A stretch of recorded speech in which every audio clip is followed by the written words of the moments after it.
शिवा का अपनी मेल से गणेश को उत्पन्न करके द्वारपाल पद नियुक्त करना। गणेश द्वारा शिव जी के रोके जाने पर उनका शिव गुणों के साथ भयंकर संग्राम। शिव जी द्वारा गणेश का शिव सिर छेदन, कुपित हुए शिवा का शक्तियों को उत्पन्न करना और उनके द्वारा प्रलय मचाया जाना। देवताओं और ऋषियों का सतवन द्वारा पार्वती को प्रसन्न करना।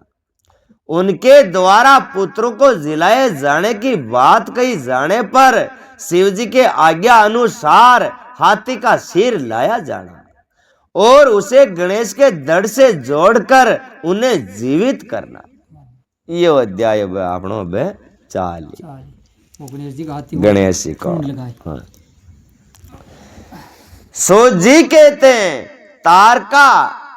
तारकारी कुमार के उत्तम एवं अद्भुत वृतांत को सुनकर नारद जी को बड़ी प्रसन्नता हुई। उन्होंने पुण्य प्रेम पूर्वक ब्रह्मा जी से पूछा।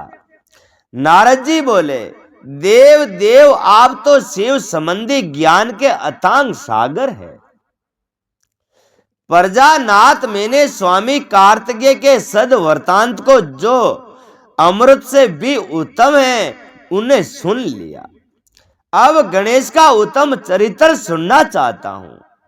आप उनका जन्म वृतांत तथा दिव्य चरित्र जो संपूर्ण मंगलों के लिए भी मंगल है और उनका स्वरूप है वर्णन कीजिए। सो जी कहते हैं, मां मुनि नारद का ऐसा वचन सुनकर ब्रह्मा जी का मन में हर्ष से गदगद हो गए। वे शिव जी का स्मरण करके बोले। ब्रह्मा जी ने कहा, नारद पहले जो मैंने विधि पूर्वक गणेश जी की उत्पत्ति का वर्णन किया था कि शनि की दृष्टि पड़ने से गणेश जी का मस्तक कट गया था, तब उस पर हाथी का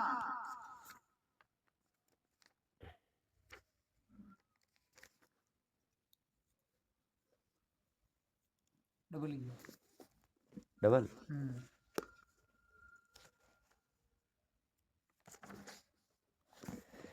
हाथी का मुग लगा दिया था। वे कलंपना तर्की कथा है।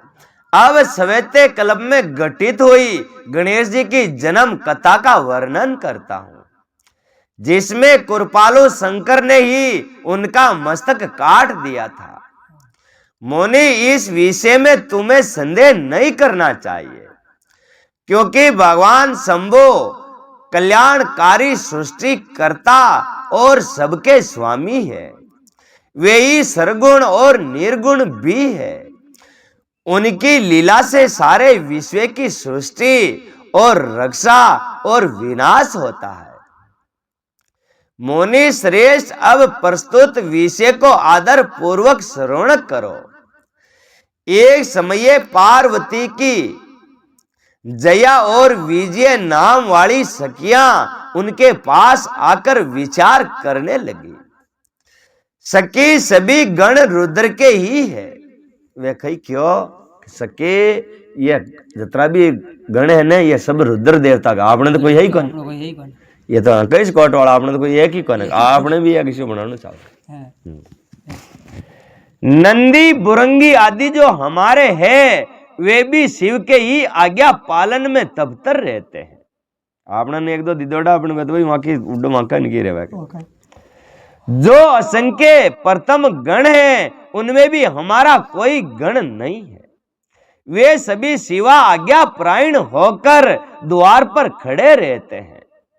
यद्यपि वे सभी हमारे भी है, तथापि उनसे हमारा मन नहीं मिलता। वो क्यों है भी करे तो आवणों वहां को मन न मिले। हाँ, बातें ही न करे बुद्धि गतो। हाँ, ये पाप रहित आपको भी हमारे लिए एक गण की रचना करनी चाहिए। वह दो हाथनिया के डोगरी आवने भी एक गण छाड़ियो, एक रचना आवने भी छावा को। एक आवने गण बनाना को आप। ब्रह्मा जी कहते हैं, मुनि जब सखियों ने पार्वती से ऐसा सुंदर वचन कहा तब उन्होंने उसे हितकारक माना और वैसा करने का विचार भी किया। तदंतर किसी समय जब पार्वती स्नान कर रही थी तब सदाशिव नंदी को डरा धमकाकर घर के भीतर चले आए। महादेव जी डोगरी महीने फट रही तो द्वार पे बैठे हो नंदियो जी ने धमका डरा रहे तो महीने जा बढ़िया। हाँ और पुसा महीने जब डोगरी फट रही जी चाचे ने लगे हो। हाँ शंकर जी को आते देखकर स्नान करती हुई जगत जननी पार्वती उठकर खड़ी हो गई। उस समय उनको बड़ी लज्जा आई, वे आश्चर्यचकित हो गई। उस अवसर पर उन्होंने सखियों के वचन को हितकारक तथा सुखप्रद माना। जी टेम पे माना आदा हाँ एक गण तो जरूर इश्यो होना चाहे जो खुड़ने भी महीने ने बढ़वा जावे इश्यो गण तो जरूर है। आज है तो देखिए मतलब लज्जा में शर्म ना आती हो अपन है। हाँ वो हबड़ता पड़ते आज जाता था तो चौकीदार रहता तो गाना उठा। हाँ अब वो बनाई है ना मेल को। उस समय ऐसी घटना घटित होने पर परम माया परमेश्वरी शिव पत्नी पार्वती ने मन में ऐसा विचार किया कि मेरा कोई एक ऐसा सेवक होना चाहिए जो परम शुभ कार्य कुशल और मेरी ही आज्ञा में तबतर रहने वाला हो। क्यों मैं क्यों जोश करे जो खीके भी न माने। हाँ उसे तनिक भी विचलित नहीं होने वाला हो। यो विचार करके पार्वती देवी ने अपने शरीर की मेल से एक ऐसे चेतन पुरुष का निर्माण किया जो संपूर्ण शुभ लक्षणों से संयुक्त था। उसके सभी अंग सुंदर एवं दोष रहित थे। उनका वे शरीर विशाल परम शोभा ये मान और महान बल पराक्रम से संपन्न था। देवी ने उसे अनेक प्रकार के वस्त्र नाना प्रकार के आभूषण और बहुत सा उत्तम आशीर्वाद देकर कहा तुम मेरे पुत्र हो, मेरे अपने ही हो, तुम्हारे समान प्यारा मेरा और कोई दूसरा नहीं है। पार्वती के ऐसा कहने पर वे पुरुष उन्हें नमस्कार करके बोला। गणेश ने कहा मां आज आपको कौन सा कार्य आ पड़ा है, मैं आपके कथना अनुसार उसे पूर्ण करूं। गणेश ने पूछने पर पार्वती जी ने अपने पुत्र को उत्तर देते हुए बोली। शिवा ने कहा तात तुम मेरे पुत्र हो, मेरे अपने हो, अंते तुम मेरी बात को आज से तुम मेरे द्वारपाल हो जाओ, क्योंकि आज ही तुम्हारे द्वारपाल में जावे। मेल को बनाया जिन्हें गणेश जी नाम सतपुत्र मेरी आज्ञा के बिना कोई भी हट पूर्वक मेरे मेल के भीतर प्रवेश नहीं कर पाए। और क्या आपने घर में कोई बढ़ना नहीं चाहे। हाँ चाहे वे कहीं से भी आए और कोई भी हो। बेटा ये मैंने तुमसे बिल्कुल सत्य बात कही है। ब्रह्मा जी कहते हैं मुनि यूं कहकर पार्वती देवी गणेश के हाथ में एक सदृश छड़ी देती लकड़ी दे। वो समय उनके सुंदर रूप को निहार कर पार्वती हर्ष मगन हो गई। उन्होंने परम प्रेम पूर्वक अपने पुत्र का मुख चूमा और कृपा प्राण वश हो छाती से लगा लिया। फिर दंडधारी गणेश को अपने द्वार पर स्थापित कर दिया। बेटा नारद तदंतर पार्वती नंदन महावीर गणेश पार्वती के हित कामना से हाथ में छड़ी लेकर गुरुवे द्वार पर फेरा देने लगे। ओ चौकीदार पक्को बटान दी डोगे फेरो दे रुके भी नहीं रहो। फिर शिवा अपने पुत्र गणेश को अपने दरवाजे पर नियुक्त करके स्वयं सखियों के साथ स्नान करने लगी। मोनि श्रेष्ठ इसी समय भगवान शिव जो परम कौतुकी तथा नाना प्रकार की लीलाएं रचने में निपुण हैं, वे द्वार पर आ पहुंचे। वे आज्ञा से डोकरा द्वार पे। गणेश उन पार्वती पति को पहचानते तो थे ही नहीं। अंते बोल उठे, देव माता की आज्ञा के बिना तुम अभी भीतर नहीं जा सकते हो, क्योंकि माँ का माता जी नट गया थेना महीने घर में न जा सको। शंकर भगवान देखिए भाई हाँ। हो गई जॉब करो करती हाँ। ये कब नहीं आपने तो बहुत भारी पड़ गयो आपने और रस्तो कुड़ रही। माता स्नान करने बैठ गई है, तुम कहाँ जाना चाहते हो, इस समय यहाँ हट जाओ। यो कहकर गणेश जी ने उन्हें रोकने के लिए छड़ी हाथ में ले ली। हाँ, रोकवा डंडा उठा लिया। उन्हें ऐसा करते देख शिवजी बोले, मूर्ख तू किसे रोक रहा है? दूर बदे, क्या तू मुझे नहीं जानता? मैं शिव के अतिरिक्त और कोई नहीं हूँ। वो क्यों मैं शिवजी सू भाया, मैं दूजो कॉर्नर तो कटे कई मतलब सांडरी कॉर्नर की कटे दादा। फिर महेश्वर के गण उसे समझाकर हटाने के लिए वहां आए और गणेश से बोले, सुनो, हम मुख्य शिव गण ही द्वारपाल है और सर्वे व्यापी भगवान शंकर की आज्ञा से तुम्हें हटाने के लिए यहाँ आए हैं। तुम्हें भी गण समझकर हम लोगों ने मारा नहीं है, अन्यथा तुम कब के मारे गए होते। अब कुशल इसी में है कि तुम सवेते ही दूर हट जाओ, क्यों व्यर्थ अपनी मुक्ति को बुला रहे हो।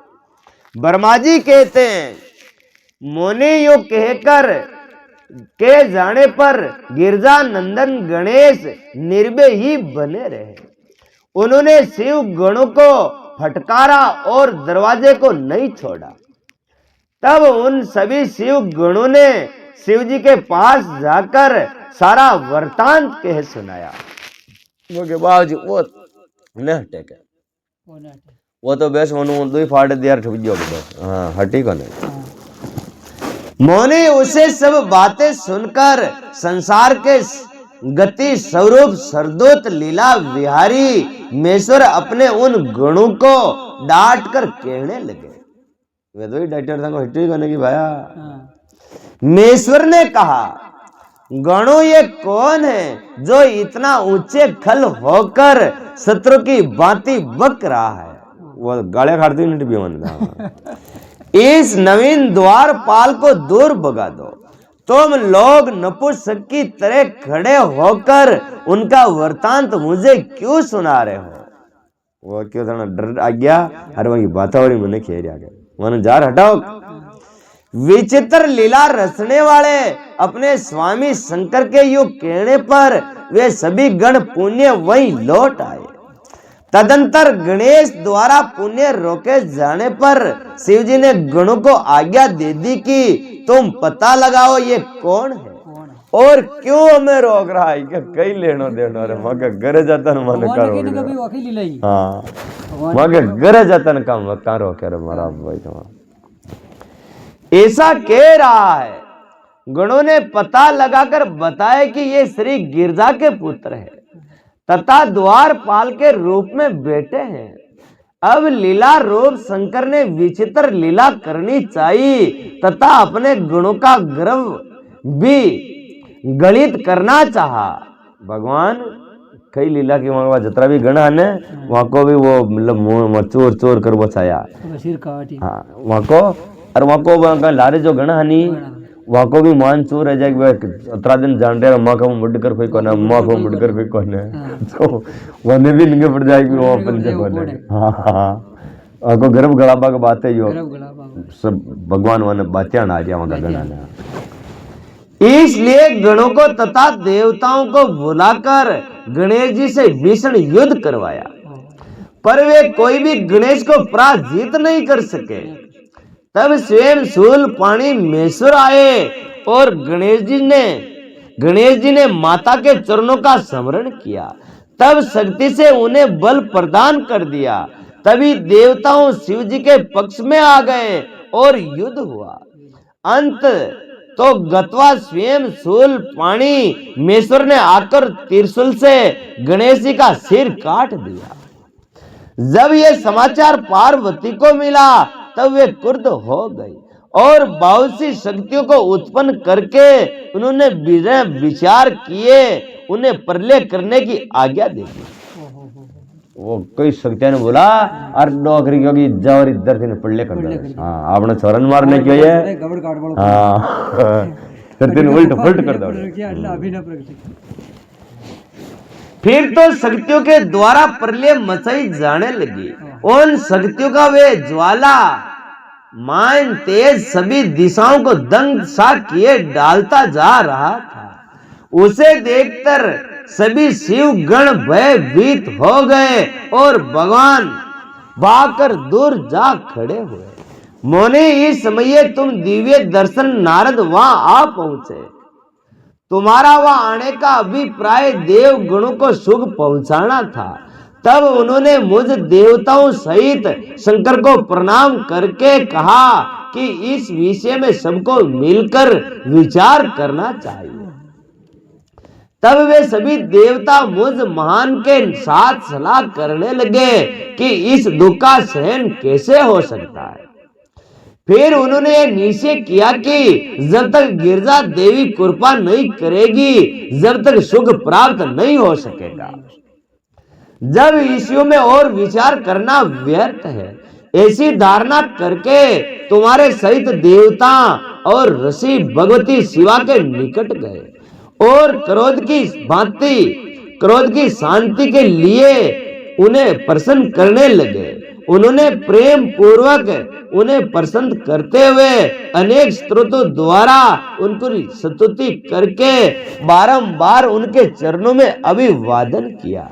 फिर वे देव गण आज्ञा से ऋषि बोले।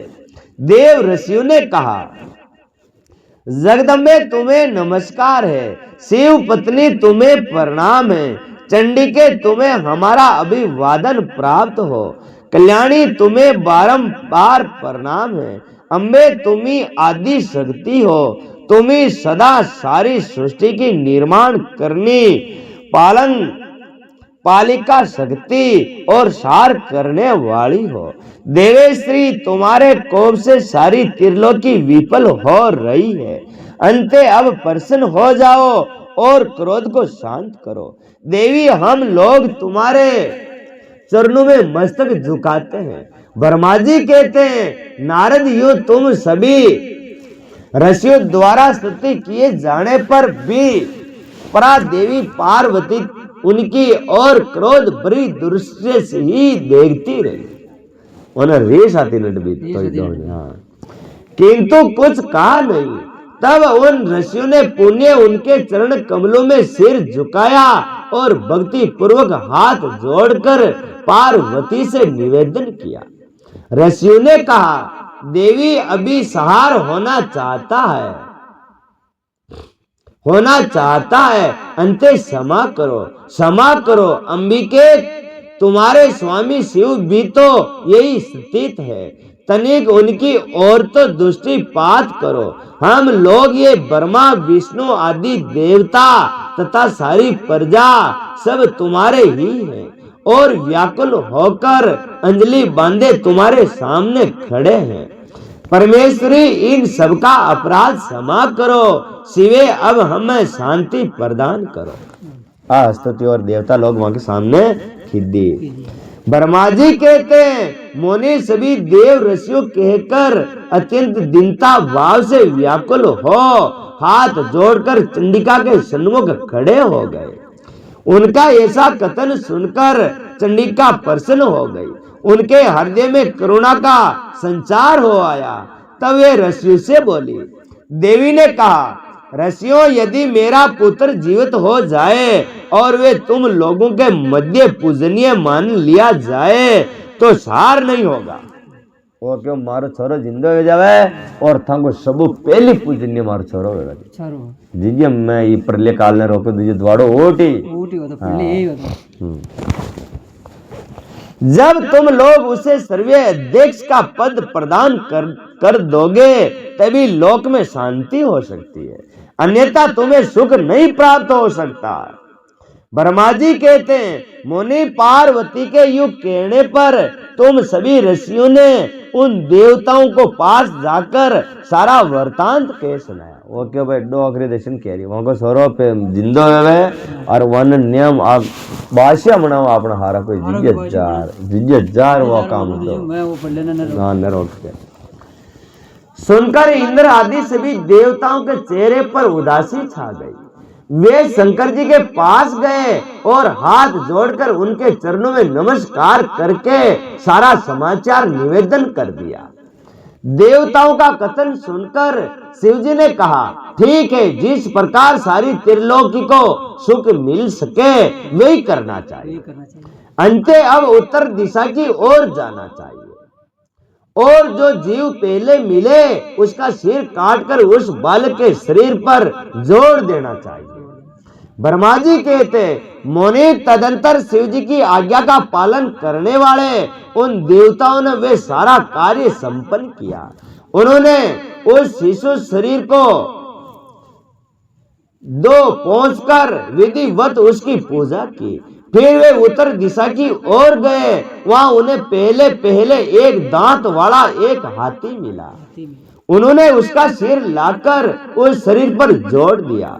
हाथी के उस सिर को संयुक्त कर देने के पश्चात सभी देवताओं ने भगवान शिव आदि को प्रणाम करके कहा कि हम लोगों ने अपना काम पूरा कर दिया है, अब जो करना शेष है उसे आप लोग पूर्ण कर दीजिए। ओके मैंने माता ने आड़ आया इन्हें जीव तो करबो वो काम बन जाता हाँ को है। तो ये में कहवा मतलब शंकर भगवान ने सब लीला रचानी सब नंगे अपन पर करे कई। अरे वहां का गर्भ गाड़नो ने वहां को बस वहां का जितना भी हाने लेन वालिया वगैरह मेना बिड़कर वो पंजी को न वगैरह वो गर्भ गाड़नो तो देखो मारा लाल ने क्या न कही। ब्रह्मा जी कहते हैं तब शिव पालन आज्ञा पालन संबंधी देवताओं की बात सुनकर सभी देवों और पार्षदों को महान आनंद प्राप्त हुआ। तत्पश्चात ब्रह्मा विष्णु आदि सभी देवता अपने स्वामी निर्गुण स्वरूप भगवान शंकर को प्रणाम करके बोले स्वामी आप महात्मा के जिस तेज से हम सभी उत्पन्न हुए हैं आपका वही तेज वेद मंत्र के अभियोग से इस बालक में प्रवेश करे। इस प्रकार सभी देवताओं ने मिलकर वेद मंत्रों द्वारा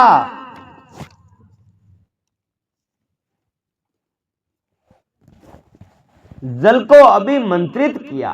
फिर शिव जी का स्मरण करके उस उत्तम जल को बालक के शरीर पर छिड़क दिया।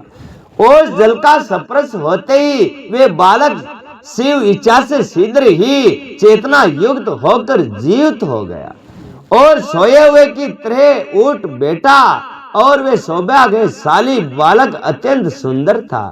उसका मुख हाथी का सा था, शरीर का रंग हरा लाल था, चेहरे पर प्रसन्नता खिल रही थी, उसकी आकृति कमनीय थी और उसकी सुंदर प्रभा फैल रही थी। मोनेश्वर पार्वती नंदन उस बालक को जीवित देखकर वहां उपस्थित सभी लोग आनंद मगन हो गए और सारा दुख विलीन हो गया। तब हर्ष विभोर होकर सभी लोगों ने उस बालक को पार्वती को दिखाया। अपने पुत्र को जीवित देखकर पार्वती परम प्रसन्न हुई। बोलो शंकर भगवान की जय हो। बोल देवधनी दरबार की जय हो।